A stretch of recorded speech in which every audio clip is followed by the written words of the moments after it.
Sanibonani guys, kanamukela kule video ngizobe nginipha i-recap ye-Youngins season 3 episode 1. So big 5 olifants last season they were being arrested for ukuqala umlilo esikoleni kwaze kwashona uDokolo.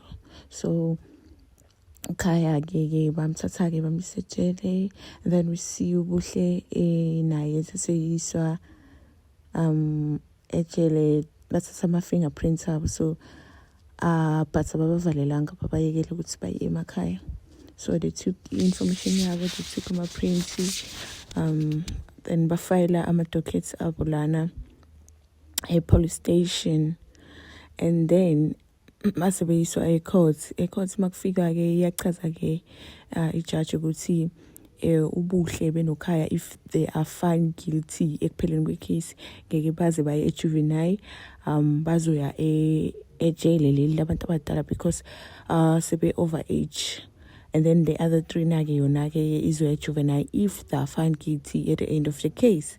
So-ke ubone ukuthi nje ama-big olifants nje ayaqhaqhazela, athukile apha esikoleni. Abafundi bayakhuluma bahle ukuthi basenza ngicele kanjena kanti bona benza into enjena, bayadeserve ukuthi baboshwe, bashisa isikole, bashisa nomuntu ukuthi kwenzakaleni, badeserve nje ukuthi nje babolele ejele. Yabona nje kwisixakaxaka esikoleni kuyakhulunywa around lapho uDivet uprincipal sengithi uDivet bambiza ngobani,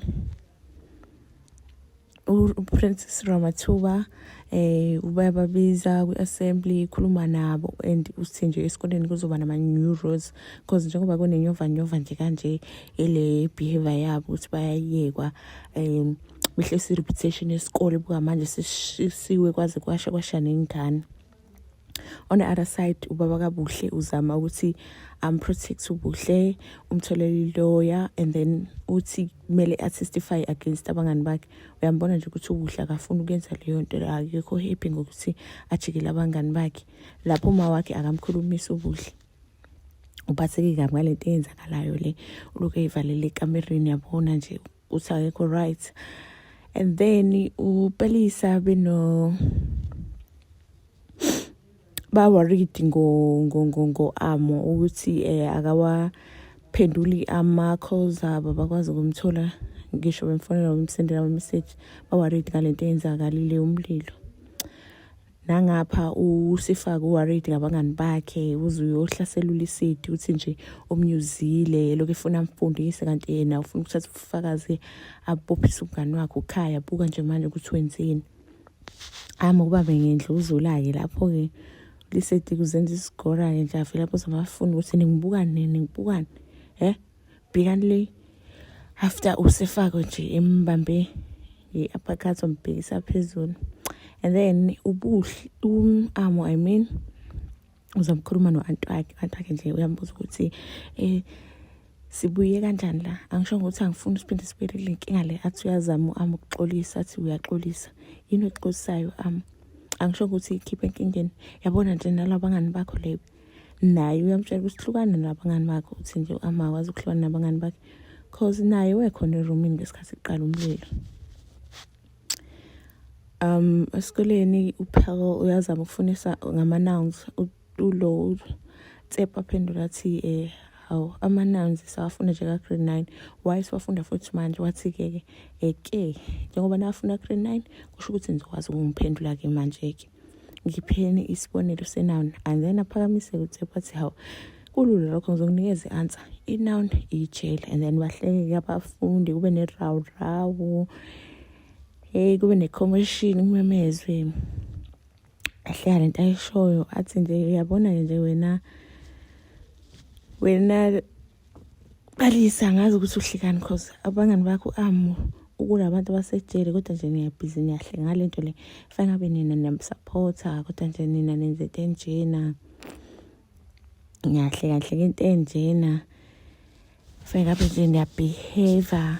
Usekusamemeza kanjalo-ke kusanomsindo-ke wangena uPrincess Ramathuba ephethe yakhe uzojoyina iclass, uzolalela i-lesson eyenziwa uPhel. So ambuza ukuthi hawu uzosijoyina namhlanje, siyebo ngizosijoyina. Thatha isitulo ahlale phansi lapho uphethe induku ipayipi elingakanani, and then-ke aqhubeke-ke afundise ngama-adjectives, afune zimina ama-adjectives, phakamise futhi uTshepo athi kulula futhi lokho. Adjective isiboshwa, phinde futhi iklasi lihleke liphele insini. Lapho nje umbone uPrincess Jamathuba ukuthi nje baselekile. Lapho kuphela naye-ke uvele wakhumbula ijezi nje walibeka phansi, sengena uprincipal ebona ukuthi hayi usazosho uba-ke manje. Lapho iy'ngane nje aziyiboni leyo nto sibhizi zona zenza ama-jokes ziyahleka. Tumelo nobaba wakhe nabo babona la, babakho uyazama umkhuza ukuthi if ufocusa ey'ncwadini ngendlela ufocusa ngayo kuleyo foni leyo, ingaba sikho la sikhona, ingabe izinto zingcono kaphi. Mzibe uTumelo sesifoni yakhe afonela abangani bakhe, so they want to call manje bobayi-4 bawaride ukuthi hawu uMahlatsi khona sokwakhuluma noMahlatsi yini u-right yini la ikhona.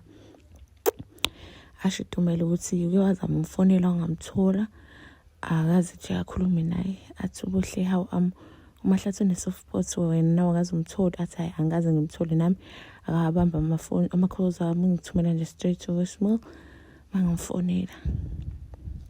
And then nabo Palisa benza i-challenge la bayadansa, then kuqhamuke uprincipal athi nje anginikuzange ngalento yini, angisho ukuthi kanti lento engixakayo upanishe uPalisa kuphela, because bebedansa bobabili, bebephethe bobabili foni. Athi uzoya with-detention, uzobhala i-code of conduct 200 times. Uzobhala 200 times. So-ke yerathi uyazama-ke umkhulumela umngane wakhe, then kuthiwa thula wena ngikhuluma nawe. Then with detention uyabhala-ke lana, uyabuza usefaka ukuthi serious kuzomele ngiyibhale 200 times i-code of conduct. Athi nje usefaka yebo ucabangani wena, i-punishment yakho le akufanele futhi ngabe uyakhuluma wena. Athi hayi nawe usuzenza serious, usuzozenza-ke with i-clerk-ke usuzokhuluma njengokuthi i-clerk nawe. Hayi cha nawe nje. And then finally at the end of the episode we see uMahlatsi benoma wakhe beyazama uMahlatsi ukuthi axolise uma wakhe nje uyambona ukuthi uphatheke kabi, ukuthi ingane yakhe futhi siphinde yayengena esekunenkinga. Uthi kodwa yini wena ngalaba bangani bakho, indaba ungafuni ukuhlukana nabangani bakho? Athi angikwazi ukuthi ngihlukane nabo because umlilo waqalwa imina kahle kahle, yimi owafika nesitofu, yimi owaqala umlilo. Uma wakhe vele aphelelwa amandla angazi ukuthi uzokhuluma thini naye. So yeah, that's the end of the episode, guys. Please follow for subscribe for episode 2. I'm gonna share it now. Thank you for listening and watching. See you on the next one. Bye.